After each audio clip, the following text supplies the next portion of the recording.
don't go let anyone control. Anything left. Every other day, some of us are white.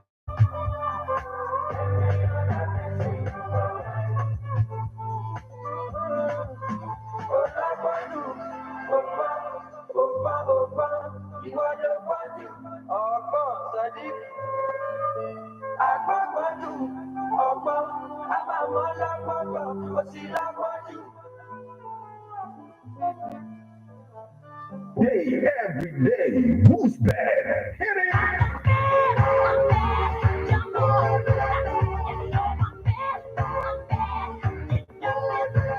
On the 103.5 FM.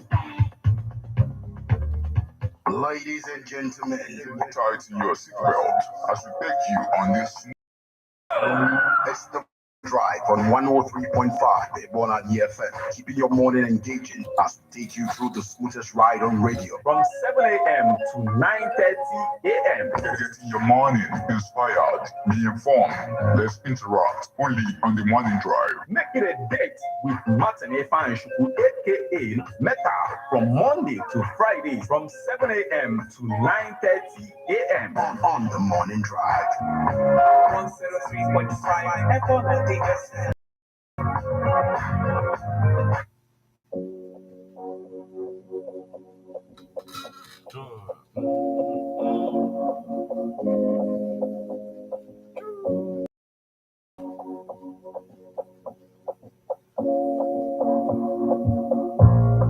Baby, Abaye, make you know the jalaye. I don't want nobody to give my man and kill it. For this life I day, I want to be celebrated. Don't wanna waste my days, I want to spend them on enjoyment. It's just you, all kindness you money, you every day party. That's what you have to do. Start to move. Just stay bounce with the groove. Look at you do. If you do start, then go bounce with your boo. I come back from my crew. I'm telling you, what you they do. Lifestyle of a group. Make you dance to the look. When you the look.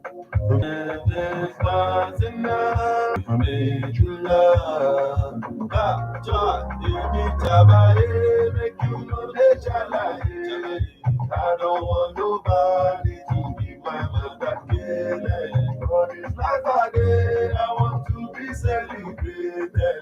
Don't wanna waste my days, I want to spend them on enjoyment. Spend you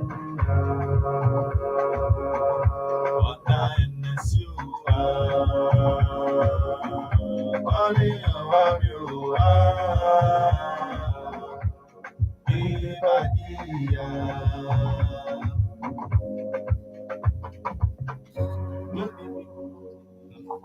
don't want to do nothing at all. Oh. Feel like go to Calabar.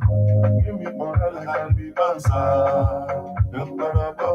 Take me higher, don't want to land. So now I don't understand you. Want to defend I feel way something up. In a do 99 to be going. Say what? Don't know how to show you my love without. I am faded. Baby, Tabaye, make you know this. I don't want nobody to give my father life. For this life I want to be celebrated. Don't wanna waste my days, I want to spend them on enjoyment. Thank God it's Friday. And it's about to go down today on this particular edition of Beat the Splash. Nebona, the 103.5 FM. This 22nd day of March 2024. A great day.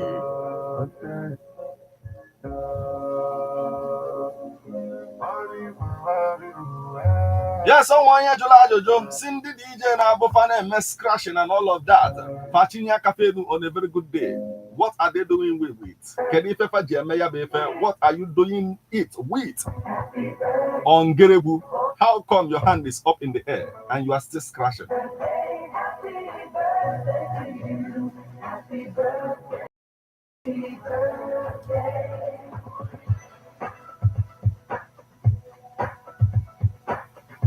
Yes, ladies and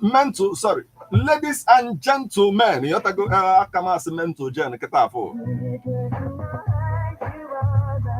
it's about to go down at the 103.5 FM, and this is how we ball into this particular edition of Birthday Splash. At the 103.5 FM.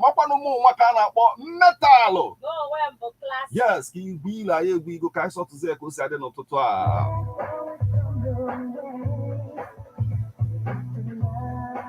yes, and say if you are planning for a year, Giso rise, and if you are planning for a decade, plant trees. But if you are planning for a lifetime, educate people. Yes, it's a Chinese proverb. Let me repeat myself in China. Ching chung kwang wo. I want check out to come. Yeah, oh China so a lot of things to talk about. No totagodo. On a very good day. If you are planning for a decade, train people, educate people, and that's why we are very much important in education of our people. Hip hop and Igbo culture. You have to go on Amazon.com or more. So go check it out. All right. Akoko oti poju.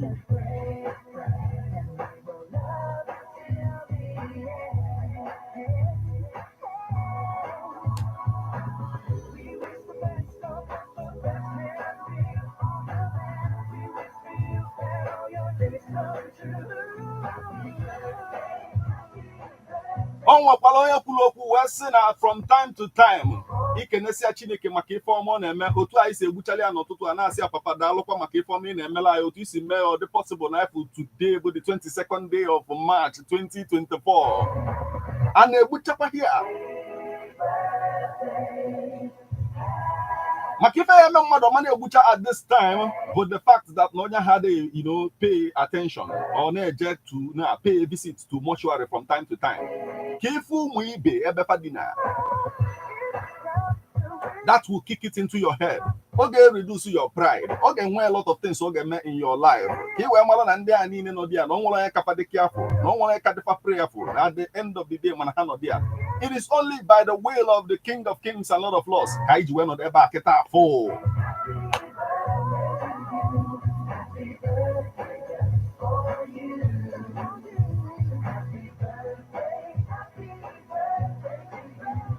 Yes, this day I am a lot of Ndike I get celebrating Ototua. But you remember that this party right here is your party. Get involved. Send SMS or WhatsApp messages on 080-9666-1035. You become part of the conversation, the celebration as well. It is celebration galore up in here.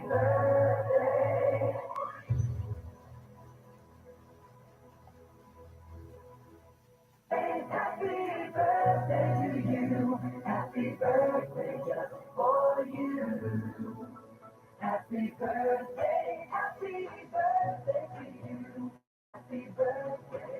Happy birthday. Yes, I want when Ndike I get celebrated today, and the first person I get celebrated were Bolo, one of the chairman or the chairman of Yotago UBA Bank, and we are talking about Tony Elumelu, Nigerian banker, bought March 22nd, 1963. We are talking about the man who empowers the youth, so much because he believes in our tomorrow. So we want to celebrate him this morning. So happy birthday to him. Happy birthday. It is unfolding right about it. You go again, get involved. Let's celebrate you too.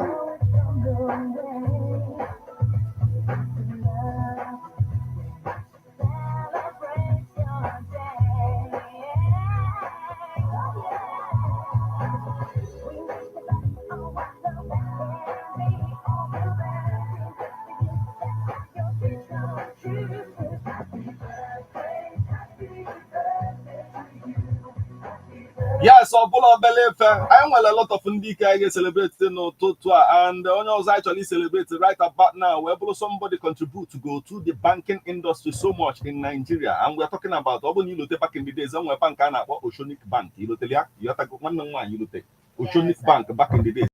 Describe you have to go that status of people putamus. That is in the you know, you man on a very good day. Fana ga catwalk, you have to go. One day boys if I move the catwalk, Fagabanka, if they gonna put hippopotamus move. Obulo Belefe, yes, I want to tofu, I want to talk the other one when I Japan on a very good day. So all bank age when they describe some people back in the days, I second I actually describe on the way that hippopotamus move. No Oceanic Bank back in the days. Well, no, Obugo defunct, but she contributed a lot. You have to go to Ipan when it comes to banking industry, and we're talking about Cecilia Ibru, Nigerian business man, born March 22nd, 1946. So we say happy birthday. Happy birthday. It's unfolding right about it. For go Kosa, they get involved. Let's celebrate you too right about now.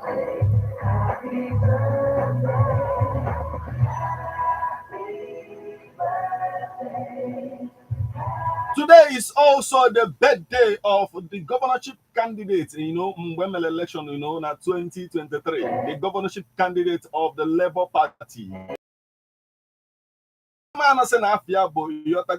His name is Bode Rose Vivo.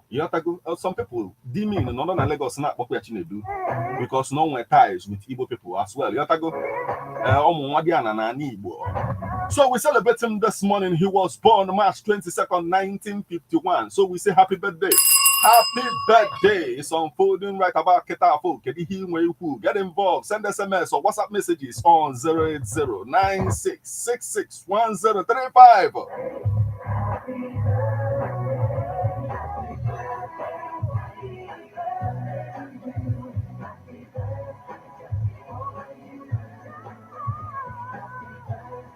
Yes, another person I actually celebrated this morning. We're able somebody got about a button at the political party and at PDP. You have to go up on a very good day, on a very good day. So today is his birthday, and we want to celebrate Uche Secondus. Was born March 22nd, 1955 in Adoni. So we say happy birthday to him.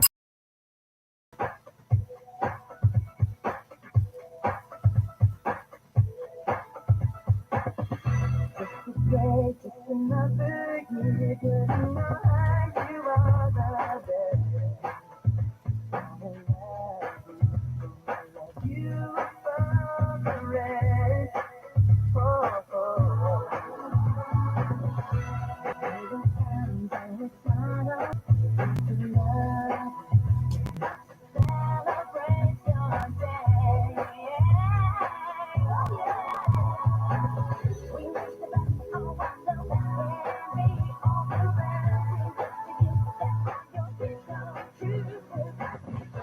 Akụkọ oti kpọju ifuze na today na otu anyị si wee bidogodo na ije bugodo na ibido na Naija mana kịta afọ anyị ga-ejezi Jande ka anyị celebrate ndị ike na-celebrate kwu today ghọtago ka a na-eje ya bụ ije a na-akọwa na Black Americans na-ada afọ onwefa as a bad chips for kidnapping. Somebody wee metụpa aka sefa na ọ bụrụ ụmụ nnata Naija nwere bad chip ebu on a very good day. Just not around here, a lot could happen, my brother. Some of them will decide not even human trafficking can make the matter on a very good day. A lot of things, organ harvesting. Some of the things I know from time to time, which in the by this year. When I am a black person in America, when you have a bad chip for kidnapping, check is the entire thing. Or send actually kidnap, no doctor can abuse a kidnap on a very good day. Key American actor, you have to go Buruku comedian on a very good day. The only man no president, a former president of America, Barack Obama. Now speech sometimes or when get your fully and as only demonstrate to the muddy phone and kawa. Oh my God, FIFA, you have to go see me where you are the matter. No, because somewhere and go see everybody be whenever the president go the you have to go.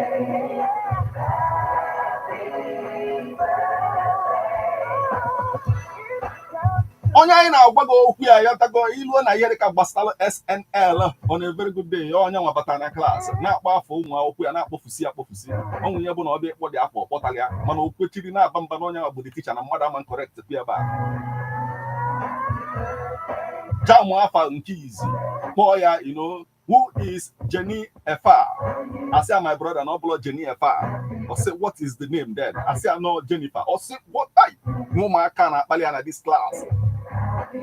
So we celebrate him this morning. He was born, on March 22nd, 1971. We say happy birthday to him. Happy birthday. It's unfolding right back at that. Get involved. Let's celebrate you as well.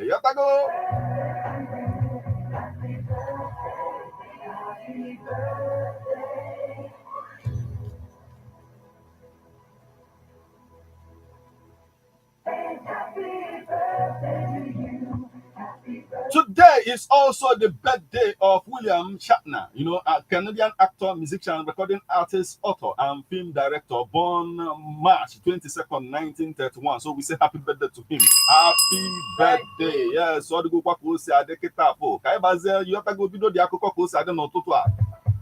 because as we proceed to give you what you need, you have to go satisfaction until we go to somewhere. We go to Mbada guaranteed. We are talking about job. You have to go.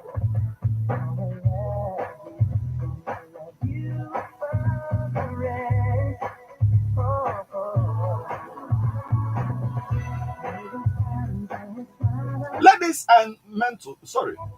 and gentlemen, you have to go. It's time. Let's get ready to rumble. Akụkọ Otikpoju. Na nke afọ these days chasị ebe m ka nna agwagodo a lot of people na-emezi hanya ndị bega ego ha nọkọta hapụtakwa echi asị nyekwa m ego abak ife anyị na-afụzi these days ọ pụta ọkpọfọkwa nya ụnụ 1000 n'ụbọchị afasị ayesa eche na ọchị enyefe ọzọ ọsọ nwekwu m ga-esi wenyegodo m 500 na n'ime kịta afọ Akụkọ Otikpoju a na-ekwu ife a na-ekwu somebody wee jekwuo tait n'ụlọ ụka nọkọta jee kwechiri pastọ si pastọ ịmalụ tait niile anyị nyego gị nyekwa m ya kịta ife na-eme na Naija nke ikpeazụ a we have a lot of things to talk about, so let's venture into it right about kịta afọ.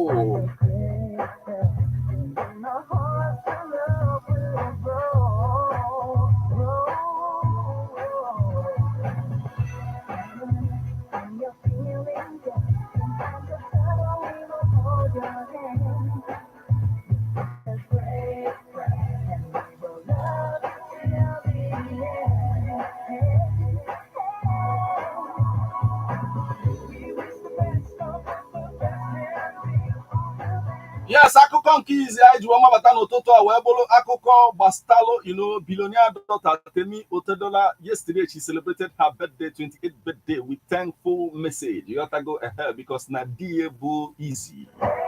No, we are on a very good day. No, but yesterday they celebrate to say na today everywhere need DJ. You have not actually met today game me call happy. Now bu die game melia your phone I call met today game me call happy. Now bu die game melia your phone I call. So we celebrate with them not to ago. Ọdịndụ taa Chineke adọkwala ya anọda ihe na ya ezikọ onye bụrụ ya and dịka isi wee malụ ife na-agali ya ọfụma and dear they celebrate other friends, family na ndị fans onye ọbụla na-celebrate so there is and anyị na-ekele Chineke n'isi yes na yọkwe ka adụkwala mo onye long life everything is with on na-enetela anya on a very good day enwego ebe anyị nọ somewhere wee na-asị ka ekpele maka somebody bụ ebilonia na Anambra State a mmụọ wee mee ka nkabashi ya one guy jide maka sị m kedu ife na-eme ka isi akede fọ bụ ọsị m my brother onye ị na-ekpele kedu ihe ị na-ekpele for kedu ife ile ọ chọrọ kịta afọ ọdụ nwere ife niile ọ niile uche gị dịkwa ya adịghị na-ewe site ekpele akpe n'isi m kịta afọ nsị ọhịa ịchọ don't worry ka m kpesịa nke ka m wee kpe nke gị so anyị na-ekpekwa n'isi ya yọtago maka inwe ike na-enejelụ mmadụ anyị ife okay aka nwere ihe bụ challenge na ndụ ya na this lifetime na ayọ ka Chineke wetala ya one of them were the fact na ọ chọrọ i break into acting very well I na-hope na Chineke emezule ya n'aha Jesus amen batazie ka I celebrate gị too. Yes, I want a lot of people I get celebrating n'ụtụtụ because we're going to join like it afọ. Somebody says I miss the Metal's voice and my greetings to everyone. I did Mr. Metal, Mr. Mrs. because Mr. and Mrs. Metal and the classic. I'm not saying they are legally married. Yes, only open my brother. Or say, I thank God who was able for me to be in the land of the living. Valentine and from Mpona, my brother. For celebrating us this morning. Now we join, like this morning, when you join like again, we say good morning and TGIF. Thank God it's Friday. To you, Honorable Sam Metal and the classic of all people. It's still me, the youngest Frayo from Unkode's Naka, and I'm wishing all the celebrants with him, wish him well because today is his birthday. Long life and prosperity. More bagam to his account. So I never see your shaman. Nasna Chineke. You dozili ọnọdụ ihe niile abụ ihe ọma ị na-eloli isi na Chineke ga-eweta na mmezu n'aha Jizọs. Amen. And some of the ekpere nwere ike na-asị ọbara uru gị na-ekpere ya chairman gị. Inwe ike na-asị na chairman gị enwe a lot of gbagam mana anyị na-ekpe ka gbagam bakwa na akaụntụ chairman gị n'ụtụtụ a n'aha Jizọs. Amen. It's unfolding right about it. Let's celebrate you.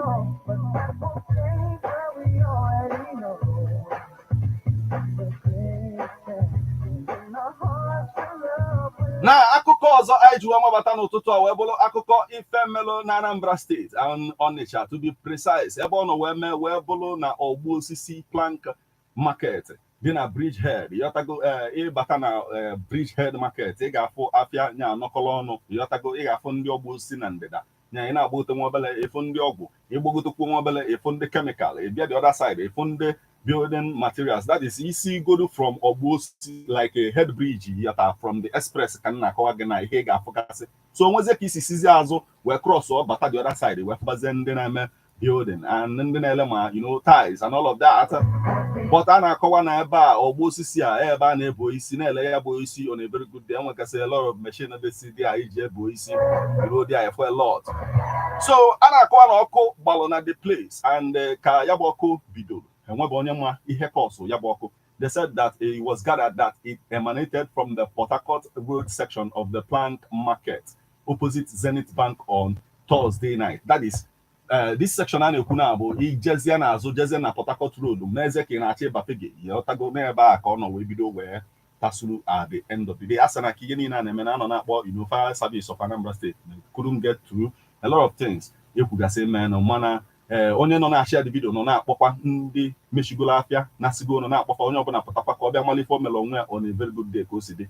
Nwanne m nwaanyị kedu ihe nwere ikwu na nke aka igwe na-agakwa n'iru still? Well, ọ bụ ife nwute na ya bụ ọkụ gbanụ because na ịma n'otu ife si were dịkịta anyị nọ wee bụrụ na-ese dị mmadụ ịrụzu ngwa afịa maka ọkụ gbanụ mana echeta m na o nwebụrụ oge ihe ọkụ a mere before ị na-akọwa na ọ dị mkpa na ndị nọ n'afịa already akawa arụfụ na ha tinyegasịrị ihe ga na-enyere ha aka ma ụdịrị emergency pụta because dịka esi wee na-akọwa na akpọwara ndị fire service nwere ike ịkọntaktị ha so iwe afọ mkpa ọ dị dat na at least unu nwa nọ ebe ahụ nwee ihe unu nwegasị maka ada ama ịghọta at least unu emegodi olu nwere ike ime and anyị makwa na dịka isi wee malụ ka ọkụ asị wee mebu na emebulu etu na-ested na a ga-afụ na ndị fire service na awa na-akọzi akụkọ at least na onwe ihe ha ga-emenwu so advice nye dọra time ọ dị ezigbo mkpa na anyị ama na-echesi ka ya bụ ọdachi wee da maka na ada ama ma ọ gana so na onwe ihe nwebụrụ ike ime especially ebe ọbụla onye ọbụla nọ unu amara olu nwere ike ime tinyegodo one or two together in case because anyị anaghị ayọ Chineke ka ụdịrị ife a mana ike a nkwụcha na asị na nkwụcha bụrụ ụjọ so that ka ị nwere ike wee fụ na protect ngwa afịa gị ma onwe ịnwago ma life in case n'ụlọ and properties everything. Anyway, the thing is one thing this is a terrain I know very well. One of the things say gabo issue when it comes to ọkụ akịta bụ one sawdust. A na-akpọpụta from oisi a na-akpọgasị akpọ oisi a na-ebegasị n'ụmụ ife niile ụmụ sawdust a na-apụtagasị ilu ebe a na-agwa kịta ibu na enwegodo pandemic pandemic in the sense that in some of these areas you man nọ nwe ebe a without face masks because of the kind of dust ga na-ekwugharị every day because na na-akpọwa ya bụ ife steady. Then the sawdust so doesn't go on a very good day. We don't know if a light ọkụ from the sawdust. It could be the sawdust. I'm looking at that. I'm also looking at electrification. The fact that now why I say this is also show it was follow on a very good day. It could also be a factor. But all na ima apiagasi ndi nachi apiagasi on a very good day they put safety measures in as number 110 purpose in the first place.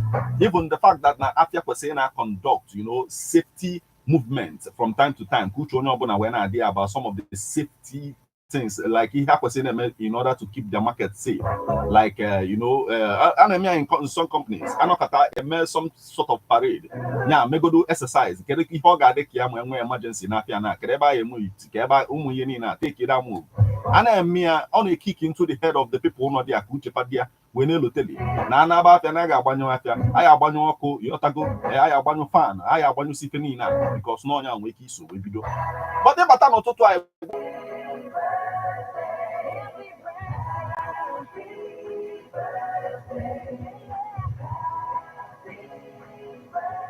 Yes, Akuko also I do Batano Toto Abona, one of our brother Megide from comedy, all the way from comedy. Before Malian men on try and I hustle as a comedian. Now Bambone put to show together. Manano Kata the shows don't pay so much. My brother will change the comedy into crusade. Keta, as I'm talking to you, he's a pastor. So since we are in the Webble to say 3 to our women over here. On a lot of boys, bubbles on a very good day. Magana with South Africa be on TV, we're not working Nigeria and the thing will tell a lot of people. Now, na ihene na where Bolona and just focus on kabashing. They just want to speak in tongues for hours without him the needful. If ever was on a very good day, the mother no just another somewhere. Or he does one the title zero. A lot of things August is no zero. On the line, ministers in a month man in Nigeria. You have to go move well, single ladies. Life is beyond speaking in tongues for hours. So add value, have character, know how to cook, dress well, smell nice, be nice. The advice is coming from now social media. See a lot of things. So no, hereby we blast a Christian minister and about Theophilus Sunday because no genuine one. So no, hereby we blast a Christian minister. And about Theophilus Sunday because no genuine one on your chat. For my brother, if I get you, you explain some things to some people. My sister, can he put in here? When I got still. Well, and after we are go for the for the Nasi. No, you question maybe I take more like only Theophilus. Nigeria came in. Why Nigeria Yabuna free in Yabuna Cholo. That's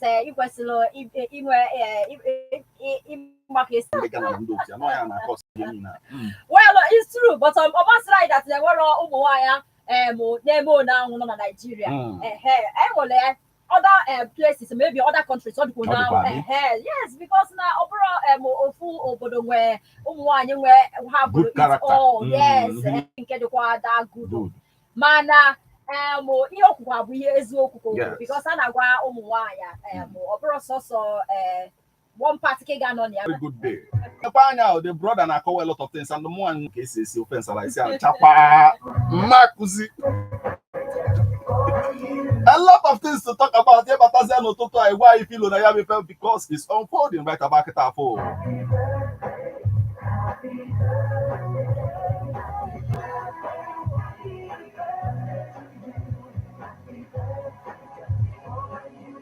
Yes, we got a message. This one is coming from Ife the Chinenye from Aba, and she said,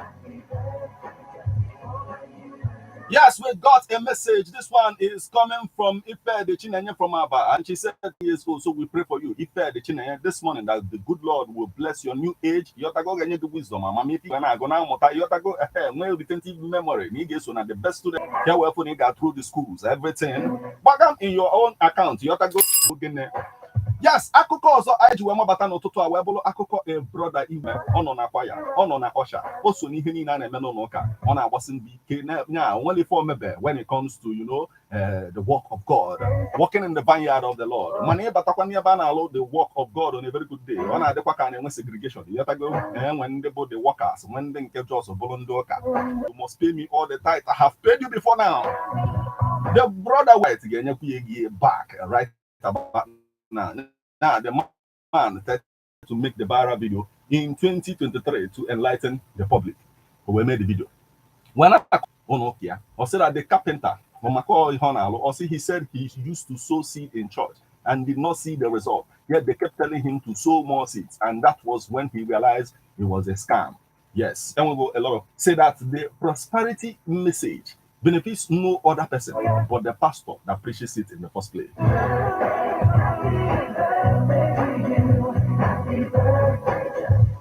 I'm talking about Geno Jennings, you know, on a very good day. He's a pastor, a man of God, but at the same time, he's into real estate business.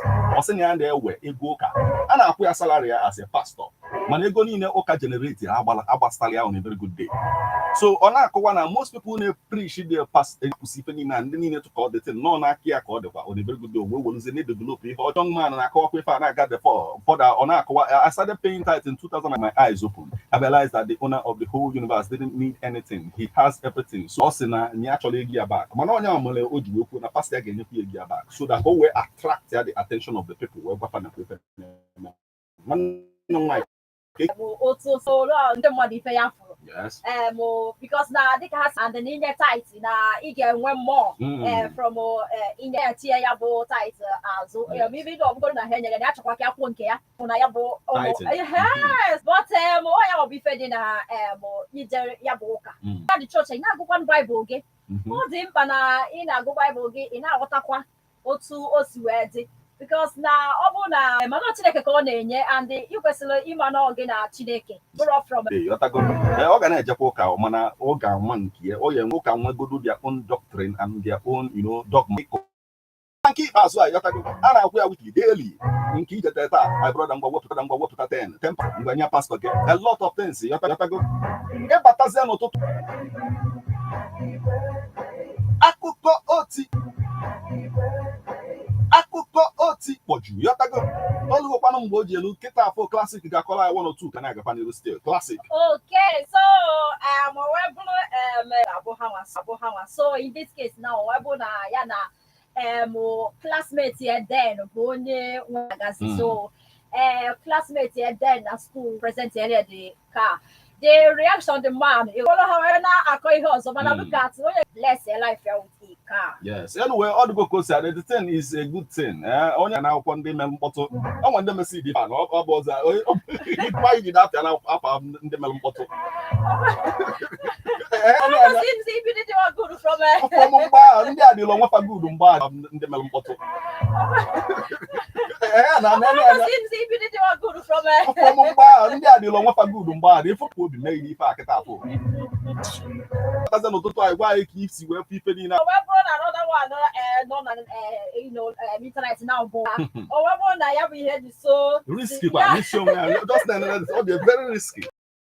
So what go and get this time around he post to online when you go see because on a that near change go now. So we post the video about when they show affection to a man. Wow.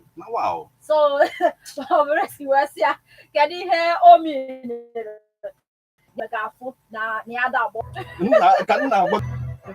Now I want a message and this message says good morning metal. AGK from my brother. God will bring it to actualization in reality in his life in Jesus' name. Amen. Bagam in your account. Now Jesus.